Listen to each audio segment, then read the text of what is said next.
I trusted my husband when he said it's just work, until a random number texted me a photo of my own living room. I'm 31F. My husband Grant is 33M. We've been married 5 years and together for 8. We live in a small house we bought 2 years ago. Not a huge place. 3 bedrooms, one of them is an office, a living room that connects straight into the kitchen, and a little fenced yard for our dog. It's normal, practical, and most days it feels steady. Grant works in commercial sales for a building supply company. His job is people, meetings, job sites, lunches, networking events. I work in medical billing, mostly set hours, mostly predictable. For the last 6 months, it's just work has been his answer to anything that felt off. At first it was harmless stuff. He'd be late and say a client ran long. He'd take calls in the garage because it was easier to hear. He'd say he couldn't talk about certain projects because of company policy. I didn't love the secrecy, but I also didn't want to be the person who treats every work call like a betrayal. Then he started doing this thing where he'd change plans at the last second and make it sound like there was no choice. He'd say, I have to go, it's just work, and he'd be out the door. He'd say, I'm not ignoring you, it's just work, while staring at his phone and smiling at something he wouldn't show me. He'd say, you're overthinking, it's just work, when I'd ask why he needed to shower and change clothes after a quick meeting. I asked him directly one night, is something going on? He laughed once and said, no, and I need you to stop. This is my job. So I stopped asking as often. The only firm boundary I tried to set was the house. I told him I didn't want people from work coming over when I wasn't home. Not because I thought he was doing something, but because it's our home. I don't like strangers in my space, and I don't like the idea of our stuff being around people I don't know. Grant said, nobody's coming over. It's not like that. I believed him. Last Tuesday, I had a normal day. I left at 8:10, kissed him on the cheek, told him his lunch was in the fridge. He was in the office on a call, wearing a button-up, laptop open, normal. Around 2:30 p.m., my phone buzzed with a text from a number I didn't recognize. It was a photo. It was my living room. Not a similar living room. Mine. The gray couch with the tear in the corner seam. The framed photo of my mom and me on the end table. The green throw blanket my aunt made. Even our dog's water bowl on the edge of the rug. The text under it said, Hi, I think this is your house. I'm sorry. Is Grant married? My hands went cold. I stared at my screen until my eyes started to hurt. I wrote, who is this? The number replied, my name is Noelle. I'm here right now. I didn't know. I found your number on the dog's tag. Our dog wears his collar inside because he slips out the back gate sometimes if it doesn't latch right. His tag has my name and my cell number. I called Grant immediately. No answer. I called again. Voicemail. I texted him, answer your phone. Nothing. I texted the random number, where is Grant? Noelle replied, he said he had to run out for something and told me to wait. He gave me the door code. We do have a keypad lock. We don't use the code much because we both carry keys, but it's there. I left work without finishing my shift. I didn't tell my manager details. I just said I had an emergency. The entire drive home, I kept expecting another text that said, sorry, wrong house, like it was some horrible mix-up. When I pulled onto my street, nothing looked different. No strange cars. No obvious signs. Just my house. I parked, walked up, and the front door was locked. I typed our code. It worked.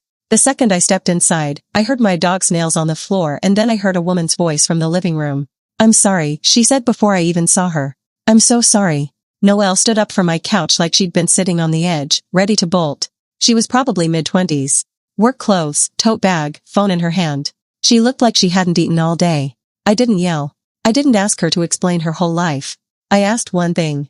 Where is my husband? She looked down at her phone and said, he said he'd be back in 10 minutes. He's not answering now. I said, show me what he told you. She hesitated, then turned her screen toward me. There were messages from Grant. Not saved under his name, just a number, but it was his number. I know it. The messages were not professional. They weren't explicit, but they weren't work. They were the kind of friendly, familiar messages you don't send to someone you just met at a job site. There was one from him that said, door code is 4418, just come in, I'll be right back. I said, you can leave. Now. She nodded fast and started gathering her bag like she'd been waiting for permission. Then she said, I didn't know he was married. He told me you were his roommate and you weren't around much. I didn't respond to that. I didn't want to have a conversation with her about his lies in my living room. She walked toward the door, then stopped and said, do you want me to send you screenshots? I said, yes. She sent them to my phone while standing in my entryway. Then she left.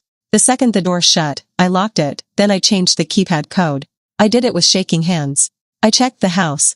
Not because I thought Noelle was hiding something, but because I needed to see what I was dealing with. Nothing looked stolen. Nothing was broken. But my stomach still felt wrong, because someone had been in my house, on my couch, with my dog, while I was at work, and my husband had arranged it. I sat at the kitchen table and waited. Grant walked in at 4:12 p.m. like it was a normal Tuesday. He froze when he saw me. Then he did the thing that told me he knew exactly what happened. He said, "What are you doing home?" I said, "A random number texted me a photo of our living room." He blinked, like he needed an extra second. Then he said, "Okay, listen. It's not what you think." I said, "Was there a woman on my couch, yes or no?" He exhaled and said, "Yes, but it's just work." I stared at him. He said, "She's new, she needed somewhere to sit for a bit, she's helping with an account, it got complicated, and I didn't want you to freak out." I said, "You gave a woman the door code." He said, "I knew she'd be gone before you got home." I said, "I wasn't supposed to come home." He didn't answer that. I held my phone out and said, "Explain these messages." He didn't look at the screen. He said, "You're taking it out of context." I said, "Noelle found my number on the dog's tag and warned me. She didn't have to do that." Grant's face changed. He said, "She texted you." I said, "Yes." He said, "That's not okay." I said, "Her texting me is not okay. Her sitting in my living room is fine. That's what you want to go with." He tried to step closer. I stood up and took a step back. I said, "Pack a bag." He said, "No." I said, "Pack a bag and leave, or I'm calling my dad and you can explain to him why you gave our door code to someone from work and told her to wait in my house." Grant stared at me, then said, "You're making this bigger than it is." I said, "Get out." He didn't move. So I walked into the hallway closet, pulled out his duffel bag, and set it on the floor. Then I went into the bedroom and started pulling his clothes off hangers and putting them into the bag. Not neatly. Not aggressively. Just fast. Grant followed me and kept repeating, "It's just work," like it was a password that unlocked forgiveness. I didn't argue with him anymore. I don't know if he expected me to cry or beg or negotiate. None of that happened. I filled the bag. I put his toiletry kit on top. I set it by the front door. Grant stood there and said, "Where am I supposed to go?" I said, "Your brother lives 10 minutes away." He said, "He'll ask questions." I said, "Then answer them." Grant grabbed the bag and walked out. On his way out he said, "Don't do anything stupid."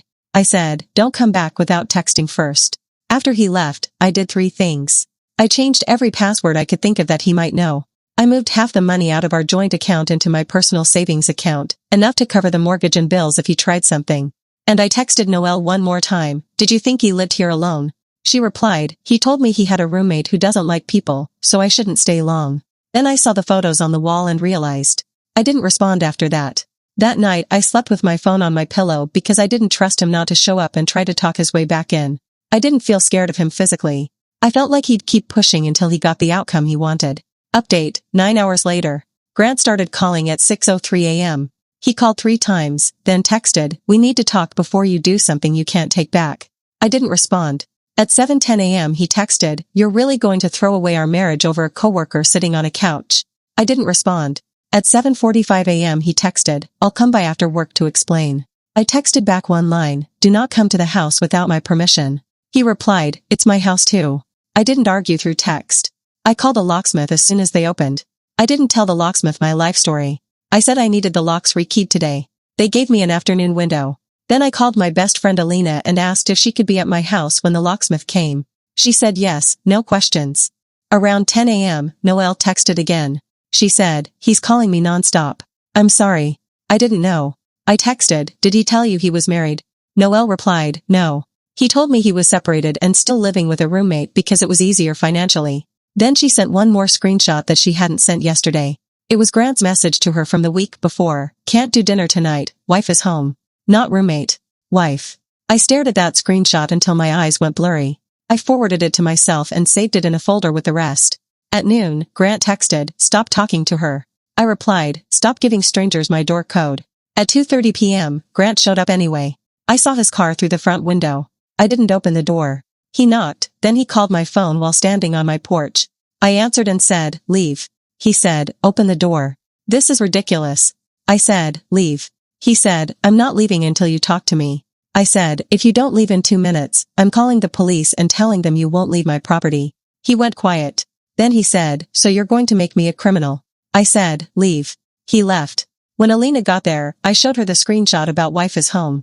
She didn't say much. She just said, "Okay." The locksmith rekeyed both locks and disabled the old keypad code. I set a new one that Grant didn't know. That evening I emailed a divorce attorney's office and asked for a consultation. I didn't file that day. I just wanted facts, timelines, and options. Grant texted at 9:40 p.m., "I can fix this." I didn't respond. Update, 3 months later. Grant moved in with his brother for 3 weeks, then got an apartment. I didn't stop him from taking his things. I just made it scheduled and supervised, and I didn't let it turn into long talks in the kitchen. I filed for divorce a month after the living room photo. Not because of one message or one coworker. Because he lied, he brought someone into our house, and when he got caught, he kept insisting I was the problem. Grant tried to push marriage counseling. I said no. Noelle sent me one final message about 2 weeks after everything started. She said she quit. She said she reported him to their HR department because he used his position to pressure her and then blamed her when it went wrong. I didn't ask questions. I just saved the message. The divorce is almost done now. The house is in the process of being sold, and the money is being split through the agreement. I moved into a rental closer to my work. Grant is not on my lease, not on my accounts, and he does not have access to my home. The dog is with me. I still have the photo. It's in a folder with the screenshots, the locksmith invoice, and the timeline I wrote down for my attorney. Grant's favorite line is still the same. He said it one last time during a scheduled pickup when he realized I wasn't changing my mind. He looked at me and said, "You know it wasn't that serious. It was just work." I didn't answer. I just watched him take the last box to his car, and I locked the door behind him.